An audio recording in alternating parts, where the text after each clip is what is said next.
Gue sih secara jujur aja belum pernah nyobain yang namanya bakpao panggang. Oh, ini enak banget.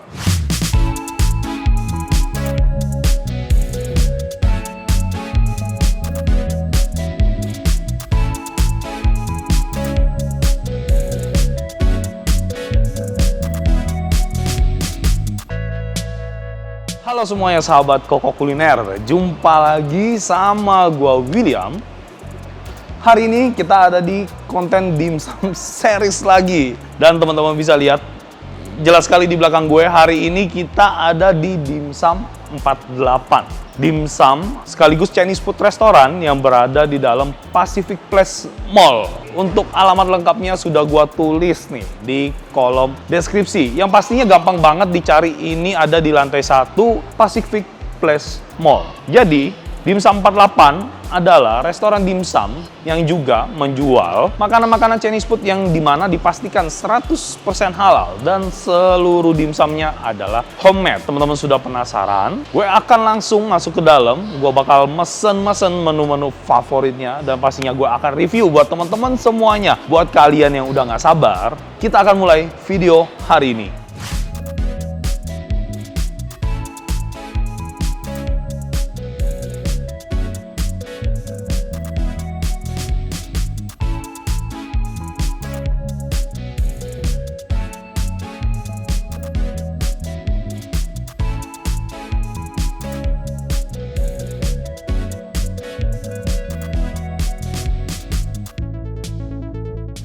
Oke teman-teman semuanya, kita udah ada di depan meja makan dan sudah disediakan banyak banget dimsum-dimsum spesial dari Dimsum 48. Dan teman-teman bisa lihat ya, di sini gue udah mesen 5, 6, 7, 8, 9, 10 macam dimsum. Sekali lagi gue ngasih informasi ke teman-teman, dia nggak cuma jual dimsum di sini ya, tapi mereka juga jual Chinese food atau makanan berat. Nah teman-teman, ini tuh harganya masih cukup terjangkau ya. Start dari 20.000 sampai 30.000-an aja untuk kelas restoran dimsum yang cukup mewah. Jadi di sini tempatnya cozy banget, bisa menampung sekitar 50-an orang dan terdapat 3 VIP room yang dimana VIP roomnya bisa mengisi 8 orang dan juga 16 orang. Jadi teman-teman yang mau bikin event, acara, meeting, apapun itu bisa reserve aja di Dimsum 48. Oke, di sini udah banyak banget varian menu yang udah gua pesan. Gua bakal sebutin dulu satu-satu, teman-teman. Di sini gua pesen bakpao telur asin. Yang selanjutnya di sini ada hakau.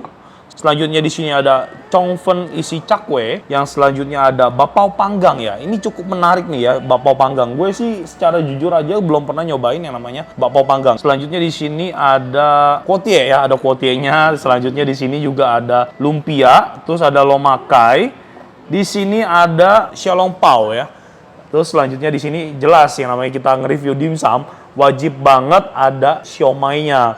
Dan yang terakhir di sini ada cekernya. Untuk kelas restoran, ini cekernya porsinya lumayan oke nih ya. Jadi porsinya lumayan banyak dan harganya juga cuman 30 ribuan something. Untuk makanannya kita disediakan dengan saus sambal dan juga ada chili oil teman-teman. Dan tadi gue udah ngeliat tekstur dari chili oilnya kayaknya cukup beda ya. Jadi nanti kita bakal nyobain, oke? Pastinya kita bakal nyobain semuanya sih. Dimsum 48 sendiri beroperasional dari jam 10 pagi sampai dengan jam 3 sore. Setelah itu dia close order, buka lagi jam 5 sore sampai dengan jam operasional tutup mall. Jadi teman-teman yang mau dine di Dimsum 48 silakan dicatat jam operasionalnya. Oke, begitu aja. Kita bakal langsung nyobain makanan-makanan yang sudah disajikan di depan gue. Gue mulai dari paunya dulu ya. Oke, ini adalah bakpao panggang katanya yang diisi dengan char siu. Langsung aja kita cobain.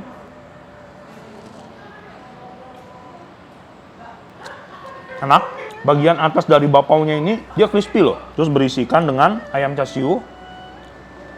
Sekarang coba kita sikat dengan chili oil ya.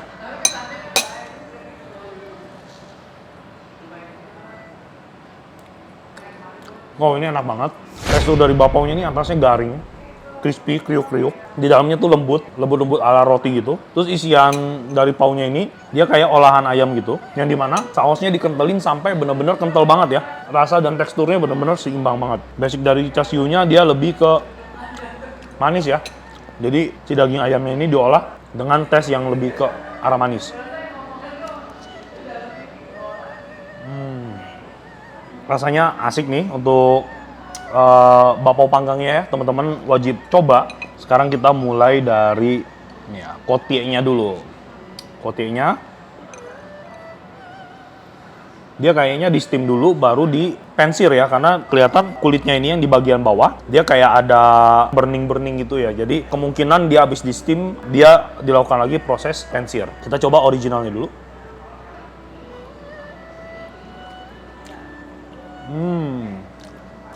Isiannya cukup tebal, teman-teman bisa lihat.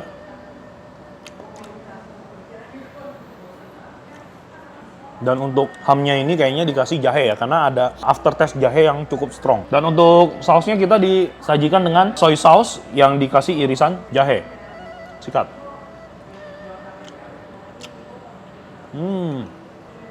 Ini bukan sekedar soy sauce jahe aja, tapi dia udah diolah dengan cuka. Jadi ada sedikit rasa asem, asin, dan aftertaste jahe yang cukup strong di saus ini ya. Asamnya sih lumayan ini, bukan lumayan asem ya, tapi asamnya lumayan. Gimana ya bahasa? Asamnya cukup strong gitu ya. Oke, kotinya juga enak. Selanjutnya kita langsung ke chongfennya. Oke, ini adalah chongfen isi cakwe ya. Sikat langsung.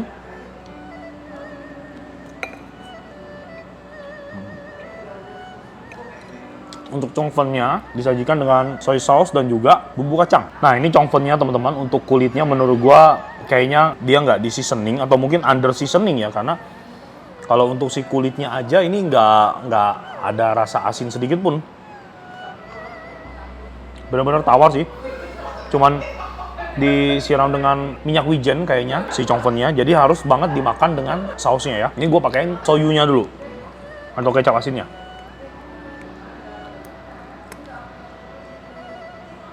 Langsung.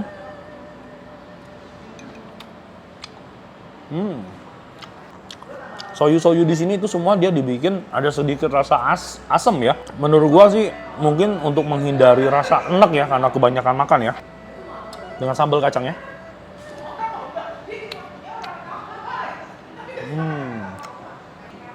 Sambal kacangnya benar-benar creamy banget.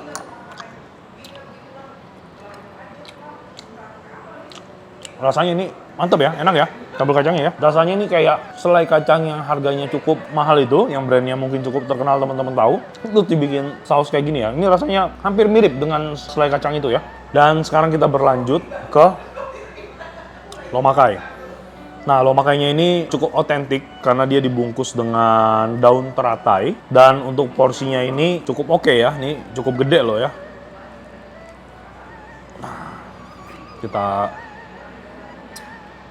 lihat isinya. Nah, dia tipenya yang putih nih lomakainya. Karena ada beberapa orang yang bikin lomakai warnanya dia kehitaman atau kemerahan, yang dimana dia menggunakan soyu atau kecap asin atau kecap manis bahkan. Itu biasa udah dimodifikasi sama orang kita ya. Oke, untuk isiannya cukup rich. Di sini ada ayam, ada jamur shiitake, ada kuning telur asin juga. Kita makan originalnya dulu.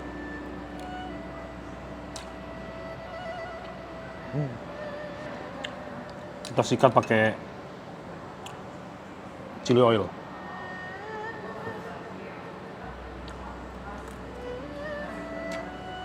Wow, rasanya asik, lomakainya enak ya. Aroma daun teratainya juga strong banget. Gue suka yang kayak gini nih. Jadi dia ngasih rasa yang nggak nanggung atau setengah-setengah.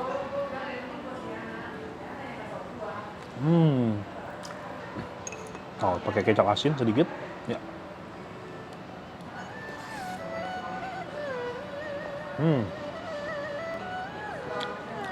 Rasa lomakainya ini pas banget, gurihnya dapet, asinnya dapet, dan tekstur dari si ketannya juga enak ya. Oke, ini mantap. Nah, kita udah nyobain cukup banyak menu ya. Sekarang kita bakal langsung ke kesukaan semua pecinta dimsum ya, siomay ya.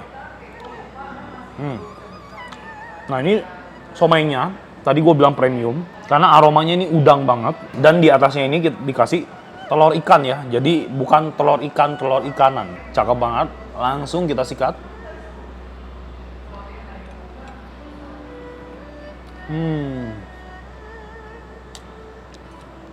Gue merasakan ada cukup tekstur yang unik ya pada somainya. Gue nggak tahu dia pakai udang atau pakai cumi, tapi ini rasanya unik banget, dan somainya bener-bener padat banget di mulut. Dia unik banget chili oilnya, Chili oilnya tuh nggak kayak chili oil pada dasar biasanya. Dia tuh kayak udah dibikin pastel gitu teman-teman. Jadi nggak terlalu kelihatan kayak biji-biji cabai yang digiling gitu ya.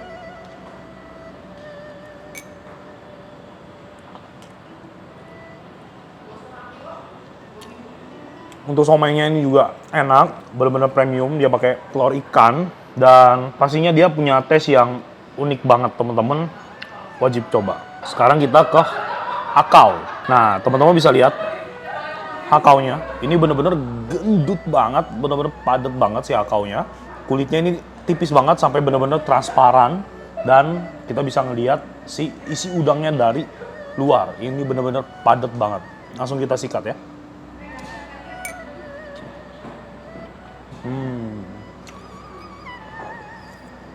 Udangnya jelas fresh banget, terus ukuran udang yang dipakai juga lumayan dan steamnya oke ya, masih garing. Sekarang kita berlanjut ke cekernya. Untuk satu porsinya dikasih 5 ceker yang ukurannya cukup lumayan besar dan kalau untuk satu porsi dapat 5 gini sih hitungannya masih murah banget loh. Karena biasanya standarnya itu 4 itu udah cukup banyak ya.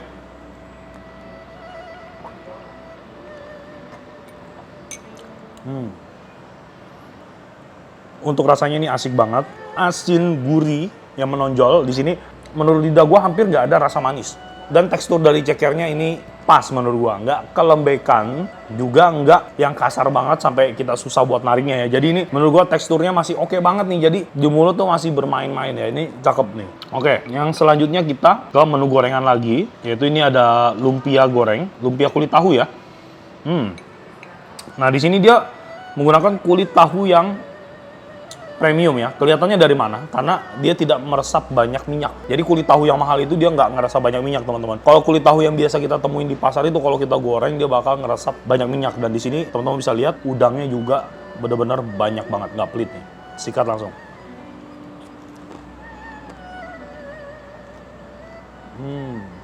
Untuk lumpianya ini kita disajikan lagi dengan cuka ya. Cuka yang dikasih irisan jahe.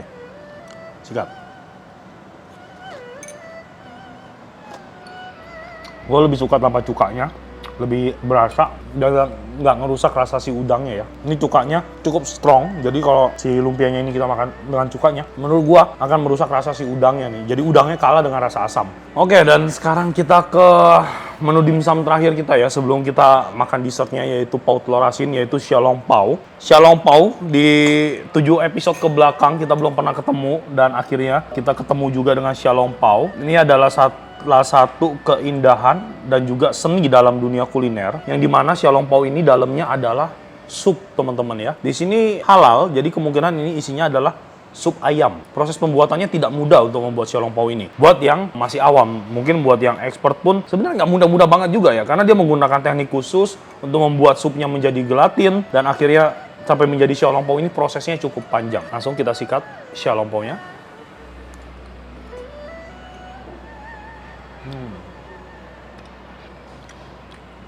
Gue bakal coba sekali lagi.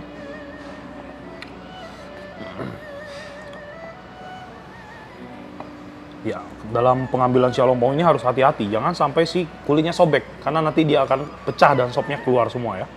Sikat.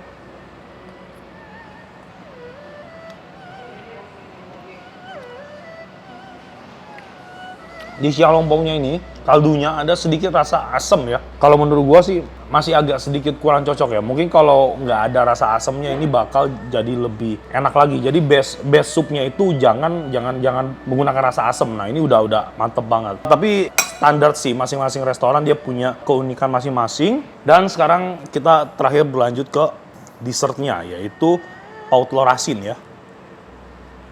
Oke, kita kupas dulu. Kita bakal lihat dulu dari isinya. Wah, ini isinya udah kelihatan ya, dari kita sobek ini udah rich banget. Sikat langsung.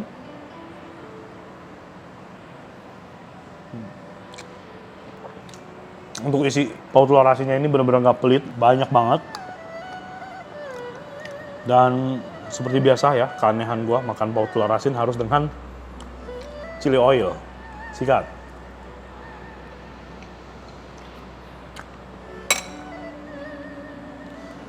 Oke teman-teman semuanya, udah selesai kita review 10 menu yang ada di Dimsum 48. Sekarang gue bakal ngasih rekomendasi menu kalau teman-teman mau datang ke sini. Yang pertama adalah cekernya. Teman-teman wajib coba. Ini dari harga, porsi, dan rasa wajib order. Yang selanjutnya adalah siomay-nya juga premium banget. Terbuat dari 100% daging asli ya. Ini menurut lidah gue karena benar-benar gue ngerasa di setiap gigitannya itu adalah daging. Hakaunya juga padat banget. Ya, isian udangnya bener-bener gendut banget sih hakaunya. Jadi buat kita makan itu bakal berasa banget si udangnya. Dan yang terakhir adalah bakpao panggangnya ini, teman-teman. Bakpao panggangnya punya tekstur yang cukup unik ya, karena di bagian atasnya atau di luar bakpaonya itu garing banget, dan di dalamnya itu kita dikasih sensasi lembut dan juga rasa daging ayam yang unik ya, manis, lembut gitu ya, creamy, karena si ayamnya itu dimasak dengan saus sepertinya, tuh sausnya dikentelin sampai kental banget gitu ya. Begini aja review gua kali ini dan video kita di Dimsum series kali ini. Buat teman-teman yang punya rekomendasi restoran dimsum, silakan tuliskan di kolom deskripsi ya. Teman-teman, terima kasih buat kalian semuanya yang udah nonton episode kita kali ini. Sampai jumpa lagi kita di video berikutnya. Bye-bye.